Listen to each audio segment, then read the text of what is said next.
Welcome to English Every Day, the podcast. I'm your host, Mary. And I'm Luke. Welcome, everyone. We're so glad you're here to practice your English with us today. So, Luke, before we dive into today's topic, I have to ask, are you a big coffee drinker? Oh, absolutely. I don't think I can start my day properly without it. My usual order is just a simple black coffee, nothing too fancy. How about you, Mary? I'm the same way. I need it to get going in the morning. I tend to go for an iced latte even when it's cold outside. That's a perfect lead-in to our topic then. It is. Today, we're going to talk about something almost everyone does, going to a coffee shop. Right. Specifically, we want to walk you through a very common real-life conversation you might have at a place like Starbucks. Exactly. These simple daily interactions are a fantastic way to build confidence when you're speaking a new language. You see the same vocabulary and ask the same questions, so it's great for practice. Definitely. It can feel intimidating at first, but our goal today is to break it down step by step, so you feel ready to order your next coffee completely in English. Okay, so to start, let's do a quick role play. Luke, you can be the barista. That's the person who works at the coffee shop. I'll be the customer. Sounds good. I'm ready. Imagine I'm behind the counter with a friendly smile. Hi, how are you? I'm good, thanks. How are you doing? I'm doing well, thank you. Can I please get a grande iced latte with oat milk? You got it. A grande iced latte with oat milk. Will that be for here or to go? To go, please. Okay. Anything else for you today? No, that'll be all. All right, your total is $5.75. Okay, I'll pay with card. Perfect. And can I get a name for the order? Mary, M-A-R-Y. Thanks, Mary. We'll have that out for you at the end of the counter in just a moment. Thank you. And scene. Okay, that was a pretty standard, simple interaction. And now, let's break it down. Let's talk about each part of that conversation. Right.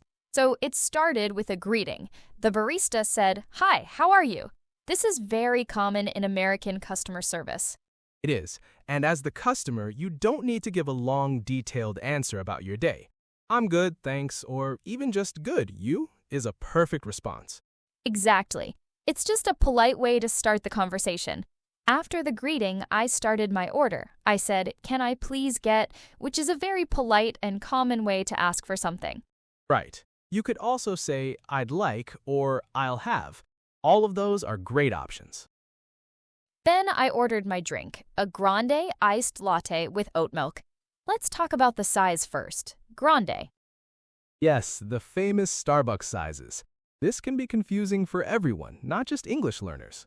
Totally. So at many coffee shops, you'll hear small, medium, and large. But at Starbucks, they use special words. Tall is their small, grande is their medium, and venti is their large. But here's a tip. If you forget, it is perfectly okay to just say medium. The barista will know exactly what you mean. They will understand you want a grande. That's a great point. Don't feel pressured to use their special words. The goal is just to communicate. So after the size, I mentioned the drink, an iced latte, and then a customization with oat milk. Yes, customizations are very popular. You can change the type of milk. Common options are whole milk, skim milk, almond milk, soy milk, and oat milk. And you can also customize the sweetness. You can ask for sugar or other sweeteners. You can also ask for less syrup if you don't like very sweet drinks. For example, "Can I get 1 pump of vanilla instead of 3? Exactly. Now, after you ordered, I repeated your order back to you. I did that to confirm to make sure I heard it correctly. Then I asked a key question. Will that be for here or to go? Yes, let's explain that. For here means you plan to stay in the coffee shop to eat or drink. They will probably give you a real mug or plate. Right, and to go means you are taking it with you to leave the shop. In that case, you'll get a paper or plastic cup with a lid. And after that, you asked, "Anything else for you today?" And I said, "No, that'll be all." This is a very common phrase that means I'm finished ordering. You could also just say, "No, thank you." Then we get to the payment. I said the total, and I might ask, "How would you like to pay?" Or, "Will that be cash or card?" Right, and you can just respond with your payment method. "Card, please," or "I'll pay with cash." It's very simple. And then the final step before you get your drink, the name. Can I get a name for your order? We ask this so we can call your name when your drink is ready. It helps keep things organized when it's busy. And a great tip here, especially if you have a name that might be difficult for native English speakers to spell, it's very helpful to just spell it out for them, like I did. Mary. It saves everyone time and confusion. That's a fantastic tip. And don't worry if they still get it wrong on the cup. It happens all the time. It really does. And that's basically it. The conversation ends with a simple thank you. Now, before we go any further into the details of coffee shop conversations, we wanted to take just a quick moment to ask for your support.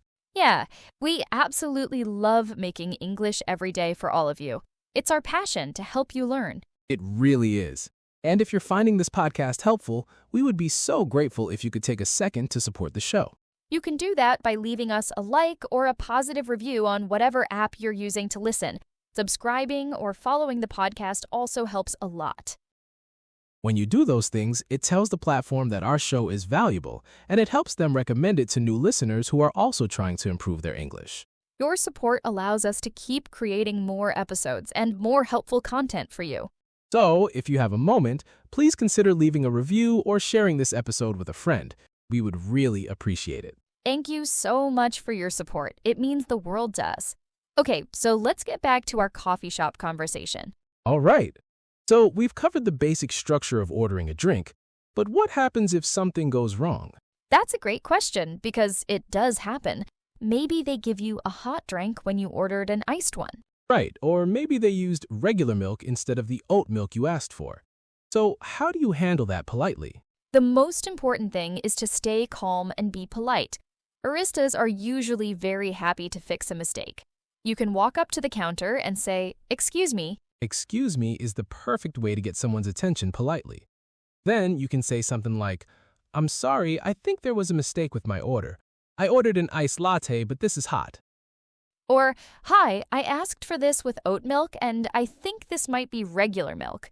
By saying "I think," it makes it sound softer and less accusatory. It's a very gentle way to point out a problem. That's a great point. And 99% of the time, they'll say, "Oh, I'm so sorry about that. We'll remake it for you right away." So don't be afraid to speak up. Totally agree. Now, another thing that can be confusing for people new to the US is tipping. Do you need to tip at a coffee shop? That is a fantastic question. The short answer is it's not required, but it is very appreciated. Unlike at a sit-down restaurant, you don't have to tip a specific percentage. Right, you'll often see a tip jar on the counter where you can put $1 or some change.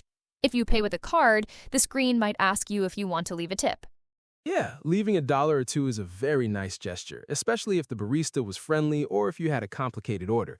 But if you don't tip, that's okay too. Speaking of unwritten rules, that brings up a bigger topic, coffee shop etiquette and culture in the United States. It's more than just ordering your drink. Okay, good to know. Let's also quickly talk about some other vocabulary you might hear or need. What about food? Good one.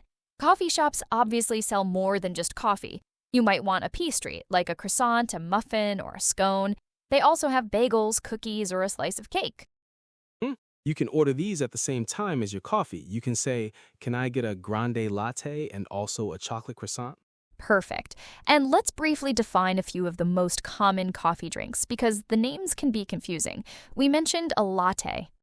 Right, a latte is a shot of espresso with a lot of steamed milk and just a little bit of milk foam on top. Exactly. Then there's an Americano.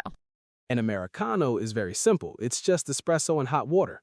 It's similar to a regular black coffee, but it's made with espresso, so it has a different, stronger flavor. And one more distinction, iced coffee versus cold brew. They sound similar, but they're different. Right, iced coffee is just regular hot coffee that has been cooled down and poured over ice. Cold brew, on the other hand, is coffee that is steeped in cold water for many hours. It's usually smoother and less acidic.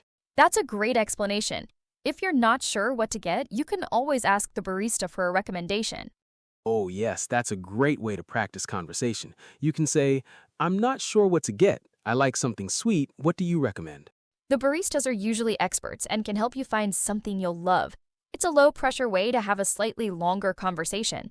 That's a perfect point. It's all about finding these small opportunities for practice. So, to wrap things up, the main takeaway here is not to be afraid. Ordering coffee is a fantastic real-world way to practice your English. It really is. Let's summarize the key points. Remember to start with a polite greeting. When you order, you can use phrases like, "Can I get?" or "I'd like."